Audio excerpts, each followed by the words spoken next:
अस्सलामुअलैकुम। हाँ जी, तो यार क्या हाल चाल है आप सब के। आई होप एकदम मज़े में होंगे आप सब। Welcome back to another video. अच्छा यार, आजकल स्टूडेंट्स की सबसे बड़ी जो टेंशन लगी हुई है वो दो चीज़ों को लेके लगी हुई है, जिसकी पहले नंबर पे एक कैश जो कि ऑलमोस्ट डेट जो है वो गुजर चुकी है। कैश डेडलाइन जो है वो गुजर चुकी है जनवरी इनटेक 2024 की।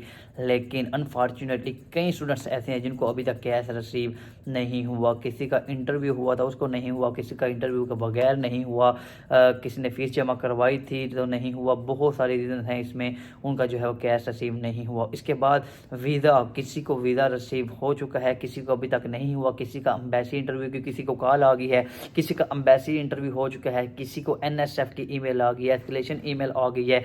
बहुत सारी क्वेरीज इस चीज़ को लेके, यार हमें वीज़ा क्यों नहीं मिल रहा, क्या रीज़न है इसमें कि इतना डिले होता चला जा रहा है। पहले सितंबर इनटेक में डिले देखने को हमें मिला, फिर उसके बाद जनवरी इनटेक में उससे भी ज़्यादा जो है वो डिले हमें देखने को मिल रहा है। यार लिटरली अगर बात की जाए तो पिछले 2 3 4 साल में इतना डिले नहीं देखने को मिला किसी भी इनटेक में। चाहे अगर मैं अपनी बात करूं, जो सितंबर इनटेक 2022 के अंदर मैंने अप्लाई किया था, लेकिन मेरा केस डेफर होकर जनवरी इनटेक 2023 में आ गया था। मुझे जो है वीज़ा बहुत जल्दी मिल गया था। इसके अलावा अगर से पहले की भी बात की जाए, यहाँ सितंबर इनटेक 2023 पहले पहले जितने इनटेक गुजरे हैं उनकी बात की जाए, इतना डिले कोई नहीं हुआ। और NSF की ईमेल की बात की जाए वो बहुत ही कम लोगों को आती थी, लेकिन इस दफ़ा 80 से 90% लोगों को जो है वो NSF की ईमेल आ रही है। तो उसकी मल्टीपल रीज़न हो चुके हैं मेरे साथ। बहुत सारे क्वेश्चन लोगों के कि यार क्यों जो है वो वीज़ा डिले हो रहा है, इनके आंसर क्या है। तो मैं सोचा इसका जवाब जो है मैं एक वीडियो बना के दे दूं। यार पहले नंबर पे बात करें, पहले जो है स्टूडेंट्स जो है इतने ज़्यादा हो चुके हैं। पहले अगर आप 2022 की बात करें तो कम से कम 6.5 लाख जो स्टूडेंट्स हैं वो यूके के अंदर आए। इसके बाद जो है वो तादाद बढ़ती चली गई। इसकी वजह क्या है कि यूके की जो वीज़ा रेशो है तो बहुत ही हाई है, यानी ऑलमोस्ट 98-99% जो है वो इसकी वीज़ा रेशो है। जो 1% रिजेक्शन रेशो है वो कोई ना कोई उनका अपना कोई फॉल्ट होगा डॉक्यूमेंट्स में या किसी चीज़ को लेके, जो कि किसी को वीज़ा 1% लोगों को नहीं मिलता। अदरवाइज इसकी 100% रेशो है कि यूके वीज़ा देता है। इसके अलावा अगर बात करें ऑस्ट्रेलिया कनाडा की, तो उसकी जो रेशो है बहुत गंदी है। वीज़ा जो है वो मिलता ही नहीं है, वीज़ा रेशो बहुत ही उसकी लो है, जिसकी वजह से जो लोगों का रुझान है यूके की तरफ बहुत ज़्यादा है। तो बहुत ज़्यादा स्टूडेंट्स होने की वजह से वीज़ा जो है वो डिले हुआ है। इसके अलावा सितंबर इनटेक के बाद जाहिर बात है दिसंबर के करीब जो है वो सारा प्रोसेस स्टार्ट होता है। तो दिसंबर में जाहिर बात है क्रिसमस पहले आ जाती है, क्रिसमस से एक दिन पहले की जो है वो छुट्टी हो जाती है। तो जैसे ही तकरीबन 22-23 दिसंबर से लेके 1 जनवरी या 2 जनवरी तक ये तकरीबन 8-10 दिन छुट्टियां ही होती हैं। इसमें कोई इस तरह का काम वगैरह नहीं होता। तो जिसने जाहिर बात है इनके करीब दिनों के करीब जो है अपना वीज़ा फाइल किया, चाहे वो प्रायोरिटी बेस पे है चाहे वो स्टैंडर्ड बेस पे है, या अगर इंडिया की बात करें सुपर प्रायोरिटी भी है, तो इस तरह इन दिनों में जो है आपको वीज़ा लॉट नहीं होगा, आपका वीज़ा डिले ज़रूर होगा। और जो NSF की ईमेल आपको आ रही है वो इसी डिले की वजह से आपको आ रही है। वो पहले ईमेल कर देते हैं, अगर आपकी कोई डॉक्यूमेंट्स की रिक्वायरमेंट होती है वो आपसे डॉक्यूमेंट पूछ लेते हैं। अगर कोई अम्बेसी इंटरव्यू आपसे लेना चाहती है तो वो अम्बेसी इंटरव्यू आपका कंडक्ट कर लेती है, वो आपसे इंटरव्यू ले लेती है। तो यही एक रीज़न है कि मतलब 2-3 बड़ी रीज़न है ये वाली कि इसकी वजह से जो है वो अभी वीज़ा डिले हो रहा है। चाहे किसी ने 18-20 को जो है वो प्रायोरिटी बेस पे अप्लाई किया, तो सारी बात है इसका मिनिमम टाइम जो है वो 5 वर्किंग डेज है। तो इसमें अगर आपका इंक्लूड हो जाए तो वीकेंड इंक्लूड हो जाए 7 डेज बन जाते हैं। उसके बाद छुट्टियां स्टार्ट हो गई थी, उसके बाद अभी जो है वो दोबारा प्रोसेस इन्होंने स्टार्ट किया है। तो किसी को जो NSF की ईमेल आ गई, किसी का इंटरव्यू आ गया। तो मल्टीपल यार के कमेंट सेशन में लोगों ने मुझसे पूछी हैं। इसके अलावा जो है इंस्टाग्राम पे लोगों ने मुझे जाके सवाल किया कि यार मैंने इस डेट को अप्लाई किया हुआ है, मेरा वीज़ा क्यों नहीं आ रहा, यार मेरा इंटरव्यू हो गया है, मुझे वीज़ा कब तक मिलेगा, यार मेरी ये वाली यूनिवर्सिटी है इसका जो है मुझे कैश नहीं मिला। कैश की यार अगर मैं बात करूँ, कैश ऑलमोस्ट जो है वो डेडलाइन गुजर चुकी है। अगर किसी को कैश नहीं मिला तो मुझे नहीं लगता कि उसको जो है वो अभी इसके बाद भी कैश मिल सकेगा।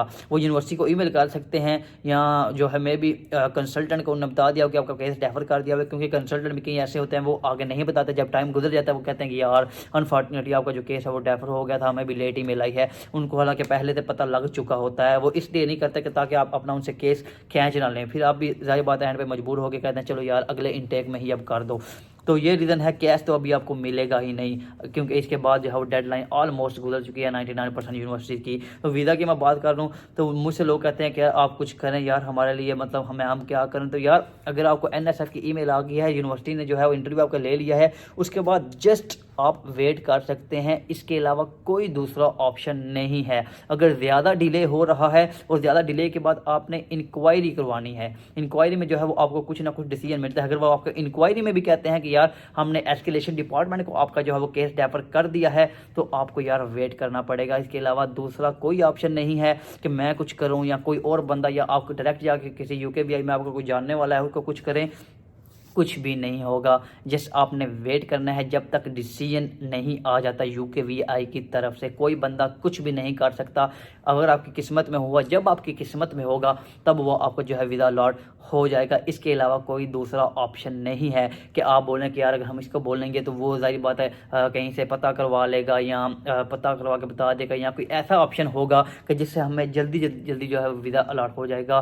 प्रायोरिटी बेस पे किया है, स्टैंडर्ड सर्विस पे किया। स्टैंडर्ड सर्विस तो जाहिर बात है, मुझे एक लड़के ने बताया था कि मैंने 21 को जो है 21 या 22 को, बल्कि 2-3 लोगों का ये केस था, 21-22 की उनकी डेट थी कि उन्होंने वीज़ा फाइल किया था। तो अभी कह रहे थे कि हमें अभी तक कोई जो है उसके बाद ईमेल नहीं है, सिर्फ NSF की ईमेल आई है। या स्टैंडर्ड सर्विस की तो जाहिर बात है शुरू में ही तकरीबन 20 से 21 दिन आपके 20 से 21 वर्किंग डेज लग जाते हैं। तो अभी जो है इनमें से छुट्टियाँ जो गुजरी हैं 24 से लेकर 31 या 1 जनवरी तक, ये 8-9 छुट्टियाँ निकाल दें तो अभी को जाहिर बात है आपको जस्ट 8-10 दिन हुए, आपको कम से कम 15 दिन और वेट करना पड़ेगा। इसके बाद जो है वो आपका डिसीजन आएगा। हाँ, जो प्रायोरिटी बेस वाले हैं वो अपनी, अगर उनको अभी तक रिसीव नहीं हुआ, वो अगर NSF की ईमेल भी नहीं आई, कोई डिसीजन नहीं है, तो आप पेड इंक्वायरी की तरफ जा सकते हैं। सबसे मेन इंपॉर्टेंट बात, कई स्टूडेंट का सवाल है कि यार हमारी जो यूनिवर्सिटी है उसकी जो क्लासेस हैं वो तो स्टार्ट होने जा रहे हैं, या किसी की 15 जनवरी, 18 जनवरी, 20 जनवरी, और या मतलब जो भी आगे का टाइम है, तो वो कहते हैं हम क्या करें। तो वो जो स्टूडेंट ऐसे भी हैं कि जिनकी जो डेट ऑफ एनरोलमेंट होती है एट द एंड, मतलब इस डेट तक जो है वो आप यूनिवर्सिटी में एनरोल कर सकते हैं, वो उस क्लास से तकरीबन 10, 15, 20 दिन बाद आगे होते हैं। यानी किसी की अगर 15 जनवरी को क्लास स्टार्ट हो रही है तो एंड डेट ऑफ एनरोलमेंट जो होती है वो तकरीबन 2 फरवरी, 5 फरवरी, 10 फरवरी तक भी होते हैं, यानी 15-20 दिन बाद भी होती है। उनको तो टेंशन लेने की ज़रूरत नहीं है। लेकिन जिनकी एनरोलमेंट डेट जो है वो इससे पहले भी है, यानी उसके बाद अगर मतलब ज़्यादा लेट नहीं है, 15 जनवरी से लेकर 20 जनवरी तक है, तो यार उनको चाहिए कि यूनिवर्सिटी को ईमेल करें, अपनी यूनिवर्सिटी को ईमेल करके अपना सारा केस जो है वो उनको बताएं।